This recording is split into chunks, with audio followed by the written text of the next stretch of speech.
Hello, hello, hello. Good morning, good afternoon, good evening from wherever you are joining us, and welcome to VB in Conversation. I'm joined today by Executive Vice President and General Manager of Security and Collaboration at Cisco, Jeetu Patel. Jeetu, welcome. Thank you for having me, Tom. It's good to see you. Yes, and you. So let's jump straight into it. We've got a huge amount to cover, but I want to talk more generally first off. What is it that you're seeing in the security industry as a whole at the moment, given that you're quite so uniquely positioned to see that? I think if you really think about what's happening in the land of security in general, we are at an inflection point. And so if you think about the way that security has evolved over the course of the past 20 or 30 years, it's essentially evolved as innovation by patchwork. You know, there's a new threat that emerges. As a result of the new threat, you'll have a new solve for the threat with a new company, and then that just keeps going on. And consequently, what's happened is there's about 3,500 vendors in this market. No one really owns any kind of significant share in the market. And on average, most companies have between 50 and 70 different security vendors, which then gets to be very hard to manage. And it's 50 to 70 different policy engines, 50 to 70 different places where you actually have cracks in the system. Now, this is okay, except that now the attack surface is getting broader because you actually have people working in a hybrid mode. So you're working from anywhere, you're working from your coffee shop, accessing really sensitive information. More and more, what you're starting to see is the threat landscape's getting more sophisticated, and the number of different point solutions are actually reducing the efficacy for security. So the inflection point that we're at is there's going to be a few what we call end-to-end integrated platform vendors rather than just a bunch of point solution vendors. And that will allow for data and telemetry to be correlated rather than just simply aggregated, so that your defenses for security won't just be isolated to particular domain areas, but you'll be able to look at the entire picture. And that'll actually increase your security efficacy quite profoundly. And so that's what we see happening now. You compound that with what's happening in AI, and these attacks are only going to get more sophisticated. And the defenses need to also correspondingly get more sophisticated to defend from the attacks that'll come from AI. So there's a very, very interesting dynamic that's starting to emerge.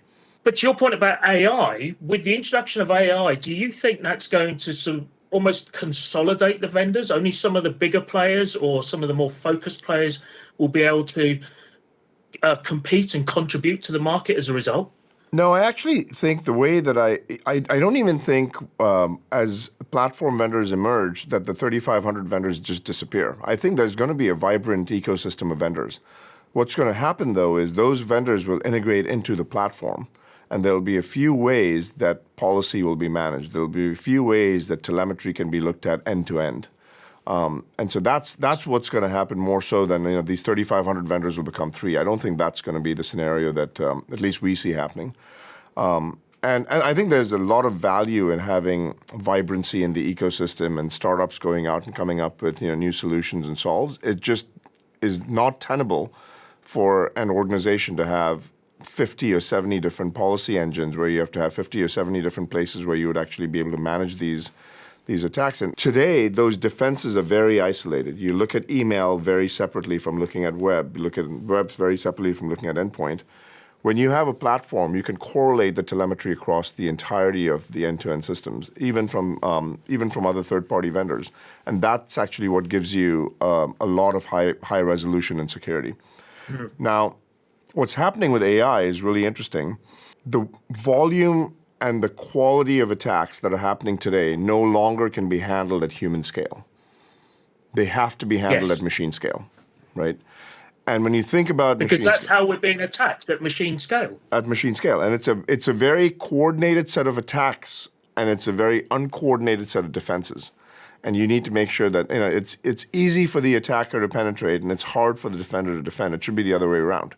It should be hard for the attacker to penetrate, and it should be easy for the defender to defend. It's not just AI for enhancing the security stack. You will also see that there will be security that's built specifically for AI, AI-based originated attacks.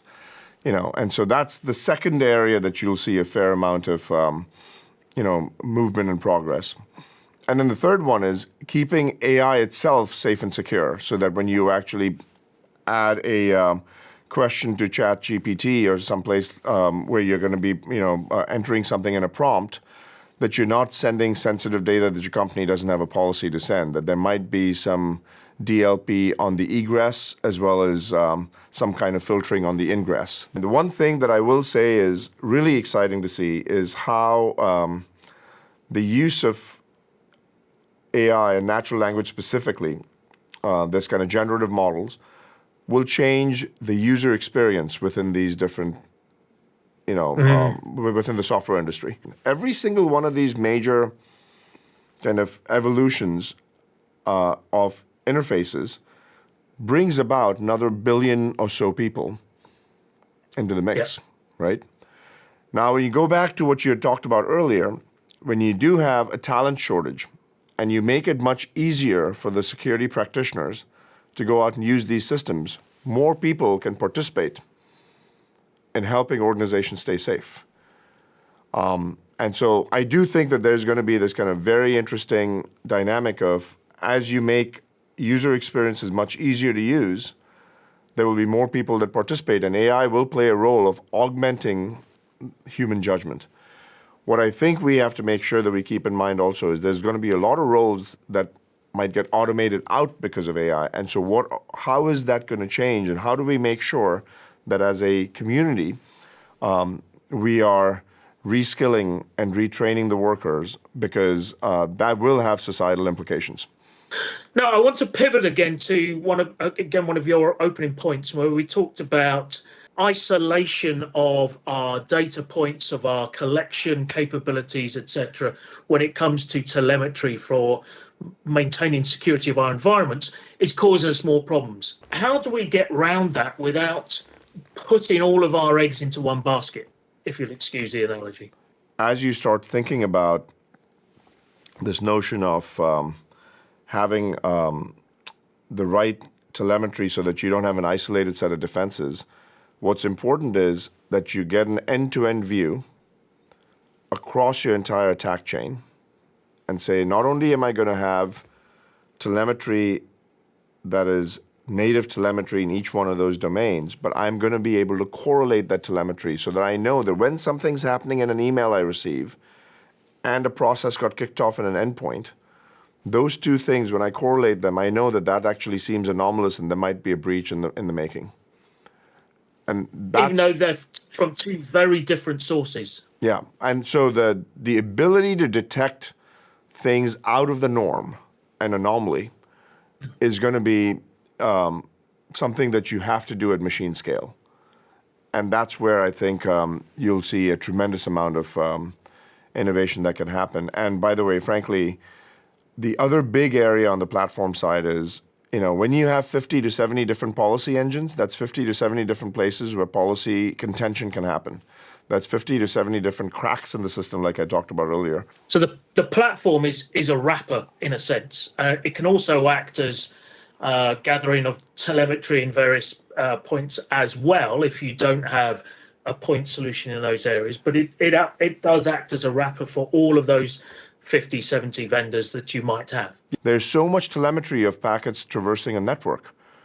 And so when security meets the network is where you can start to see Cisco shine, right? Yeah. And that's an area where we can actually provide unique insights, unique value to the market.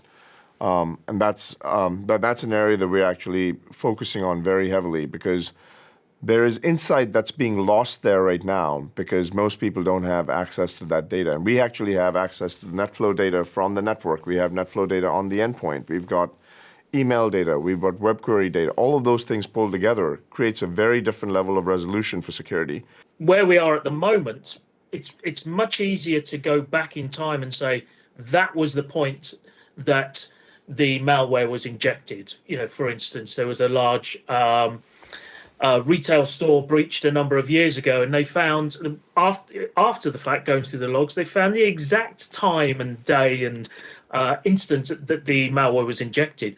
But of course, it was too late then, because it was embedded amongst quite literally millions and millions of lines of logs. Whereas what we need is somebody or something that can determine that immediately, the moment it happens. And not only to notify, but then to go out and self-heal, for want of a better term. You know, one of the things we talk about is this notion of detection and response is pretty interesting, because detection without response is insufficient. And response and remediation without detection is impossible.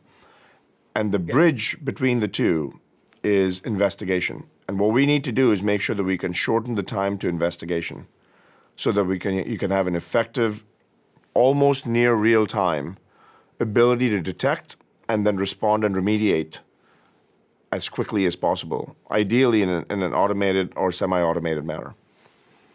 Yeah. And we can't do that at human speed. You can't do that at human speed. I think most of this will actually have to happen in a fully automated manner over time. And I think there's as much of the technology component as there is the comfort from humans that they actually trust the technology, and those two things have to come together as well. Yeah, absolutely.